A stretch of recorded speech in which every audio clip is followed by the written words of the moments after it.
আন্দোলন সফল হয় সবার অংশগ্রহণে। সেখানে কেউ ক্যাটালিস্ট থাকে, কেউ অগ্রভাগে থাকে, কেউ পেছনে থাকে, কেউ ব্যাকগ্রাউন্ডে থাকে, কেউ নানাভাবে সে আন্দোলনকে সহযোগিতা করে। এই আন্দোলন তাই হচ্ছে, এই জন্য এটাকে ছাত্র জনতার আন্দোলন বলে। আমি ভাবছি তুমি আমার কথাগুলো বুঝতে পারবে, হ্যাঁ, কিন্তু তুমি আমার কথাই বুঝতে পারেননি। আমি কিন্তু সবাইকে ক্রেডিট দিয়েছি। ছাত্র জনতা, যখন আপনারা বলবেন ছাত্র জনতা, that is the inclusive term, এবং এটা মাহমুদ সাহেবের বোঝার মতন কোনো নেই। এটা কেন আপনারা ত্যাগ করতে পারলেন না? আপনি 7 সমুদ্র 13 নদী পার হয়ে এখানে বাংলাদেশে আসলে আপনি ঘরে বসে থাকতেন, আপনি মাঠে নামতেন না। আপনার যেমন স্বার্থ চিন্তা ছাড়া ধান্দাবাজি, টাকা পয়সা, জমি দখল, এছাড়া আপনার কোনো পরিচিতি নাই। You don't have any other identity. আমার বক্তব্যের শুরুতেই আমাদের ডক্টর সাহেব, উনি একজন ফিলোসোফার মানুষ, দার্শনিক মানুষ, বিশেষজ্ঞ মানুষ, শিক্ষক মানুষ এবং বিদগ্ধ ব্যক্তি। উনি আন্দোলনে কার কি অবদান এটা চুলচেরা বিশ্লেষণ করার একটা চেষ্টা করেছেন, এবং সেটার মধ্যে উনি এমন কিছু চেষ্টা করেছেন যে 0%, 100% এই পার্সেন্টেজ নিয়ে এসছেন। আমি একটা কথা ওনাকে মনে করিয়ে দিতে চাই, বাংলাদেশের স্বাধীনতা যুদ্ধ উনি নিশ্চয়ই দেখেছেন, আমরা আমাদের খুব একটা ভালো মনে নেই। বাংলাদেশের স্বাধীনতা যুদ্ধ যখন হয়েছে তখন 15 থেকে 35 বছর বয়সী, আমি ইতিহাস থেকে পড়েছি, ইতিহাস থেকে, আপনি যদি হয় আপনার আমার সাথে একমত হবেন, নতুবা রিফিউট করবেন। 15 থেকে 20-35 বছর বয়সী ছেলেমেয়েরা, তরুণ তরুণীরাই বাংলাদেশের স্বাধীনতা যুদ্ধ করেছে এবং বিজয় ছিনিয়ে এনেছে। আর বাকি যারা ওল্ড হ্যাগার্ড যারা আছে, আপনি কি এদেরকে অস্বীকার করবেন? এদের অবদান নাই? নানাভাবে আমার মা ভাত রেঁধে মুক্তিযুদ্ধকে খাওয়াইছে, ওনাকে এটা ছাড়া আর কিছু করার ছিল না। এখন একটা যুদ্ধে, একটা জনযুদ্ধে, একটা সংগ্রামে সবার সংগ্রাম, নেচার, প্রকৃতি একরকম থাকে না। সুতরাং আমি যে কথাটা বলবো, এই যুদ্ধটা, যে যুদ্ধের ফলে আমরা এই স্বাধীনতাটা পেলাম, আপনি এই ছাত্রদেরকে, এই তরুণদেরকে, এই যুবকদেরকে, এই তরুণীদেরকে, এই কিশোরদেরকে এবং এই বালকদেরকে এই কৃতিত্ব প্রথমত দিতে হবে। এটার সাথে কোনো নো কম্প্রোমাইজ। আপনি ইনায়া বিনায়া সবাই, এটার মধ্যে মতলব আছে, ইভিল ডিজাইন আছে। আমরা সমস্ত রাজনৈতিক দলগুলো এখন জাতীয় পার্টি এটার সাথে কোনোভাবে সম্পৃক্ত ছিল না। আমার কথার মাঝে আপনাদের আতে ঘা লাগতেছে কিনা? না, আতে ঘা কিছু নেই। কেন, এখানে উনি শিক্ষক মানুষ, উনি তো বুঝবেন বেশি, এখানে বিতর্ক জড়ায় কোনো লাভ নেই। প্রশ্নটা হচ্ছে এখন তাহলে এই স্বাধীনতাটা পাওয়ার জন্য আমাদেরকে 90টা শিশুকে মারতে হয়েছে, আমাদের লজ্জা থাকা উচিত। জাতীয় পার্টিকে বলা হয়েছিল যে ওরা পদত্যাগ করুক, ওরা পদত্যাগ করলেও তো এটার সাথে সেটা আরেকটা বিতর্ক। এখন আপনাদের পক্ষে কোনো কিছু গেলে এটার সাথে এটা মিল না। আর বাবা, ওটার আরেকটা বিতর্ক রে বাবা। একটা হচ্ছে গত 1.5 যুগ যাবত আন্দোলন, আরেকটা হচ্ছে ছাত্রদের আন্দোলনের সূত্রপাত। দুই জিনিস, একাকার হয়ে গেছে। ছাত্রদের সাথে আপনারা একাত্ম হয়ে আপনারা তখন যদি পদত্যাগ না করেন, আপনি সঞ্চালনা করেন। আচ্ছা, এই দুইটা একাকার হয়ে গেছে, শেষে এসে দুইটা একাকার হয়ে গেছে। এই ছাত্রদের কৃতিত্ব হচ্ছে একটাই শুধু কৃতিত্ব, এরা প্রথমত এবং শেষত, প্রথমত তারা বাংলাদেশের সমস্ত ছাত্র সমাজকে তারা এই মেসেজটা দিতে পারছে। দ্বিতীয়ত, তারা বাংলাদেশের সব শ্রেণী পেশার মানুষকে এই মেসেজটা দিতে পারছে। তাদের সফলতা এখানেই। এই যে এর আগে আমরা যত আন্দোলন করেছি, সে আন্দোলনের ক্ষেত্র তৈরি হয়েছে, কোনো সন্দেহ নাই, কিন্তু আন্দোলনের প্রয়োজনীয়তার, আন্দোলনের সিগনিফিকেন্স, আন্দোলনের মানুষের অংশগ্রহণের দরকার, প্রয়োজনীয়তাটা, এটা সব শ্রেণী পেশার মানুষ এদের মতো অনুভব করাইতে পারে নাই। এই যে এখানে বিশেষজ্ঞ যিনি আছেন, ওনার গবেষণার জন্য আমি এটা দিচ্ছি। এই ছাত্র সমাজরা, এই তরুণ, এবং এটা সূত্রপাত করেছে ঢাকা বিশ্ববিদ্যালয়ের ছাত্ররা। এখন আপনি এই যেই ছাত্রের কথা বলতে গিয়ে আমাদের এই বিশেষজ্ঞ সাহেব জি বললেন মাহফুজ আলম, ভাগ্যক্রমে এই মাহফুজ আলম আমার এলাকার ছেলে, এই সানজিদা আমার এলাকার ছেলে। আমি লক্ষ্মীপুরের রামগঞ্জের সন্তান। আমরা গর্ব করি, সানজিদের জন্য গর্ব করি, মাহফুজ আলমের জন্য গর্ব করি। আমরা কিন্তু গান্ধীর ছাগল খাই ফেলছি, আপনি জানেন, গান্ধীর ছাগল এই রামগঞ্জের লোকেরা খাই ফেলছে। সেই গোলাম সরওয়ারের উত্তরসূরি আমরা। যে কথাটা বলছি, যে সঠিক সিদ্ধান্তটা, এই আন্দোলনকে তারা সারা বাংলাদেশের মানুষকে টাচ করতে পেরেছে, ছুঁইতে পেরেছে। ছোঁয়ার ফলেই সবাই প্রয়োজনীয়তাটা অনুভব করেছে যে এই আন্দোলনটাই সফলতার মুখ দেখবে, সুতরাং আমাদেরকে মাঠে ময়দানে ঝাঁপিয়ে পড়তে হবে।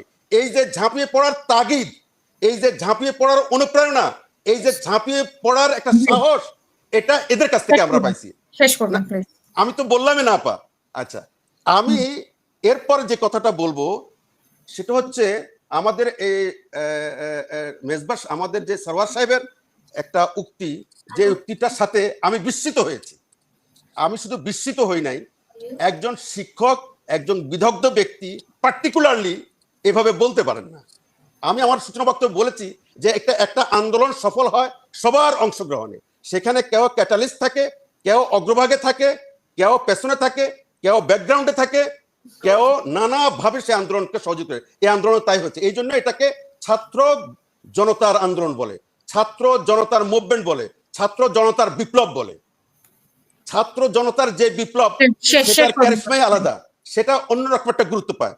এখন আপনি আপনার আজকের যে শিরোনামটা নিয়েছেন, আমি কিন্তু ওই শিরোনামের জন্য আজকে প্রস্তুত ছিলাম। এভাবে এটা নিয়ে চুলচেরা বিশ্লেষণ করা এবং আন্দোলনকে মেলাইন করা, এই ছাত্র সমাজের যে আন্দোলনটা হয়েছে, যে সংগ্রামটা হয়েছে, যে বিপ্লবটা হয়েছে, বিপ্লবের সিগনিফিকেন্সকে এবং তাদের এই যে কোমলমতি, এদেরকে এই কোমলমতি শিশুদের জীবন দিতে হইলো, তাদেরকে অপমান করা হয় যখন আপনি বলেন যে এটা কেন আপনারা ত্যাগ করতে পারলেন না। আপনি 7 সমুদ্র 13 নদী পার হয়ে এখানে বাংলাদেশে আসলে আপনি ঘরে বসে থাকতেন, আপনি মাঠে নামতেন না। ওই মাহফুজ আলম যথার্থই বলেছে যে 71 সালে আমাদের বুদ্ধিজীবীরা ফেল মারছে, এবারও বুদ্ধিজীবীরা ফেল মারছে। বুদ্ধিজীবীরা ফেল মারে অগাগোড়া। তো জাতীয় পার্টি কি এবার ছাত্রদের নতুন আরে ভাই, জাতীয় পার্টি রাজনৈতিক দল, একটা জাতীয় পার্টি একটা রাজনৈতিক দল, তাদের হিসাব আলাদা। যখন বুদ্ধিজীবীরা, এই জাতীয় বুদ্ধিজীবীরা যখন এখন উনি অতিমাত্রায় বিএনপি সাজিয়ে গেছে, আপনাকে এই মুহূর্তে বিএনপি এই আগামী দিনে ক্ষমতা আসলে আপনাকে আমেরিকা থেকে ডেকে আনি পররাষ্ট্রমন্ত্রী বানাবে না, এটা নিশ্চিত থাকেন আপনি, এটা নিশ্চিত থাকেন। কারণটা হচ্ছে কি, এই 18 বছরে তারা যে ত্যাগ করছে, তাদের যে সংগ্রাম, তাদের যে মানে তারা শুধু জল ত্যাগ আর মল ত্যাগ করে নাই, তারা ঘাম ঝরাইছে, রক্ত ঝরছে, তারপরে তারা এই পর্যায়ে আসছে। ধন্যবাদ। বক্তব্যে উনি আমার কথাগুলো বুঝতেই পারেননি, আমি বিস্মিত হয়ে গেছি। আমি ভাবছিলাম যে উনি একজন রাজনীতিবিদ, অবশ্যই উনি ওই জাতীয় পার্টি, দালাল পার্টির।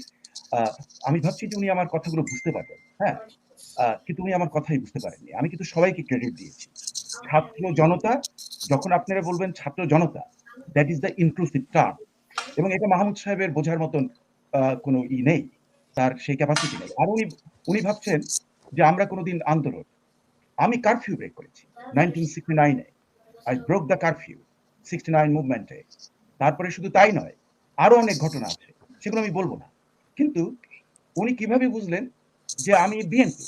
আমি তো কোনো দলের নই, বিএনপিও না, জামাতও না, আওয়ামী লীগও না। কিন্তু যার যেটা ক্রেডিট তাদেরকে দিতে হবে, যে বিএনপি এবং জামাত তারা এই আন্দোলনে অংশগ্রহণ করেছিল, মানে পুরো স্ট্রেংথ নিয়ে। কিন্তু উনি ভাবছেন যে আমি পররাষ্ট্রমন্ত্রী হওয়ার চেষ্টা করছি। আমি এখানে যুক্তরাষ্ট্রের ভাইস চ্যান্সেলর ছিলাম, আমি রিজিওনাল ট্রানজিট অথরিটির কমিশনার ছিলাম। I stood first in ISC, inter-HSC in Jeshore Board. I stood second in SSC.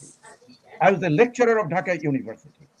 I was the Regional Transit Authority Commissioner of New Orleans, Greater New Orleans.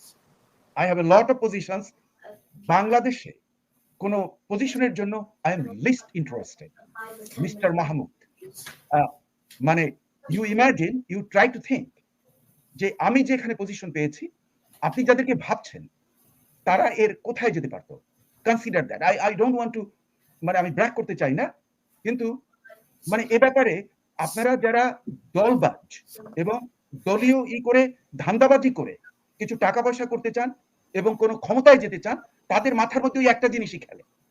যদি কোনো একটা লোক একটা ন্যায্য কথা বলতে যায়, হ্যাঁ, ধরেন আপনি বিএনপিকে যদি ভিলিফাই করার চেষ্টা করেন, এবং এটা করতে গেলেই আপনি ভাবেন যে আপনার যেমন স্বার্থ চিন্তা ছাড়া, ধান্দাবাজি, টাকা পয়সা, জমি দখল, এছাড়া আপনার কোনো পরিচিতি নাই। You don't have any other identity. জি, আমি শুনবো। আমি বলছি ডক্টর মুস্তাফা সারোয়ারের ওই ধরনের কোনো কিছু প্রয়োজন হয় না।